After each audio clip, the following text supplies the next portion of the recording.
ಸುಮ್ಮನೆ ಅದನ್ನ ಇಟ್ಕೊಂಡಿರೋದು ಯಾಕೆ ಇಟ್ಕೊಂಡಿದ್ದಾರೆ? ಆಯ್ತು, ಒಂದು ವಾರ, 10 ದಿವಸ, 1 ತಿಂಗಳು, 2 ತಿಂಗಳು, 3 ತಿಂಗಳು ಒಪ್ಕೊಳ್ಳೋಣ.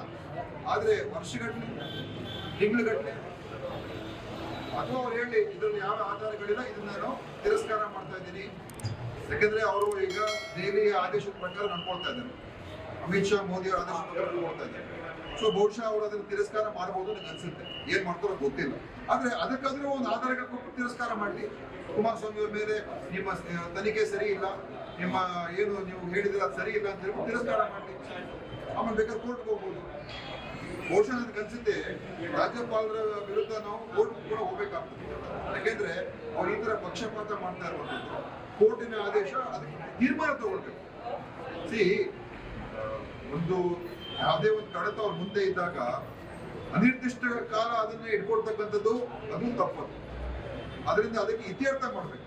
ರಿಜೆಕ್ಟ್ ಆದ್ರೂ ಮಾಡಲಿ, ಅಪ್ರೂವ್ ಆದ್ರೂ ಮಾಡಲಿ, ಏನನ್ನು ಮಾಡದೆ ಇಟ್ಕೊಳ್ತಾರೆ ಅಂತ ಹೇಳಿದ್ರೆ ಏನು ಉದ್ದೇಶ? ಬಹುಶಃ ಆವಾಗ ಕುಮಾರಸ್ವಾಮಿ ಅವ್ರ ವಿರುದ್ಧ ಏನಾದ್ರೂ ಅವ್ರನ್ನ ನಮ್ಮ ಜೊತೆ ಬರೋದಕ್ಕೆ ಏನಾದ್ರೂ ಅವ್ರ ಹಿಡಿದು ಇಟ್ಕೊಳ್ಳೋದಕ್ಕೋಸ್ಕರ, ಕುಮಾರಸ್ವಾಮಿ ಅವ್ರನ್ನ ಇಟ್ಕೊಳ್ಳೋದಕ್ಕೋಸ್ಕರ ಏನಾದ್ರು ಮಾಡೋದಿಲ್ಲ ನಮ್ಗೆ ಗೊತ್ತಿಲ್ಲ. ಸೊ ರಾಜ್ಯಪಾಲರ ನಡೆ ಸ್ಪಷ್ಟವಾಗಿರ್ಬೇಕು. ಇವತ್ತು ಖಂಡಿತವಾಗಿ ಇಲ್ಲ ಅಂತ ಇಡೀ ರಾಜ್ಯದ ಜನರಿಗೆ ಗೊತ್ತಾಗಿತ್ತು. ಸಿದ್ದರಾಮಯ್ಯ ಅವ್ರ ಮೇಲೆ ಯಾವ ತರಾತುರಿ, ಯಾವ ಆತುರತೆ, ಯಾವ ಒಂದು ವೇಗದಿಂದ, ಶರವೇಗದಲ್ಲಿ ಅವರು ತೀರ್ಮಾನಗಳು ತಗೊಳ್ತಾ ಇದ್ದಾರೆ, ಯಾವ ಒಂದು ಅಸಮಂಜಸವಾದಂತ ಕಾರಣಗಳು ಕೊಟ್ಟು ಅವ್ರು ಇವತ್ತಿನ ದಿವಸ ಸ್ಯಾಂಕ್ಷನ್ ಕೊಟ್ಟಿದ್ದಾರೆ. ಸಂಪೂರ್ಣವಾಗಿ ಕಾನೂನಿನ ವಿರುದ್ಧವಾದಂತ ರೀತಿಯಾಗಿ ಅವ್ರು ನಡ್ಕೊಳ್ತಾ ಇದ್ದಾರೆ.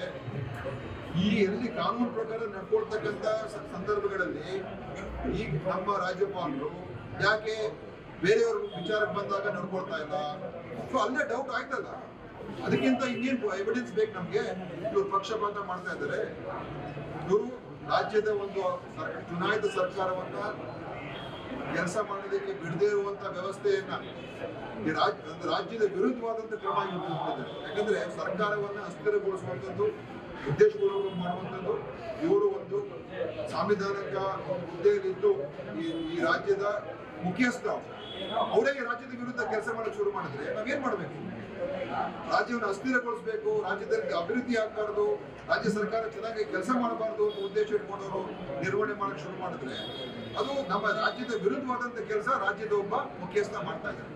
ಇದು ಕೂಡ ಒಂದು ದೊಡ್ಡ ಒಂದು ಪ್ರಶ್ನೆ. ಸೊ SIT ಅವರು ಬಹುಶಃ ಸ್ಪಷ್ಟೀಕರಣ ಮತ್ತು ಅವ್ರಿಗೆ ಇದ್ರ ಬಗ್ಗೆ ತೀರ್ಮಾನ ಬೇಗ ತಗೊಳ್ಳಿ ಅಂತ ಅವ್ರಿಗೆ ಮತ್ತೊಮ್ಮೆ ಕೇಳಿರ್ಬೋದು ಅನ್ಸುತ್ತೆ. ರಾಜ್ಯಪಾಲರ ಬಗ್ಗೆ ತೀರ್ಮಾನ ಕೂಡಲೇ ತಗೋಬೇಕು. ಅವ್ರಿಗೆ ಏನಾದ್ರೂ ಕೂಡ ಈ ವಿಚಾರದಲ್ಲಿ ತಡ ಮಾಡಿದ್ರೆ ಈಗಾಗಲೇ ಏನು ನಾವು ಹೇಳಿದ್ದೀವಿ ಅದು ದೃಢೀಕರಣ ಆಗ್ತದೆ.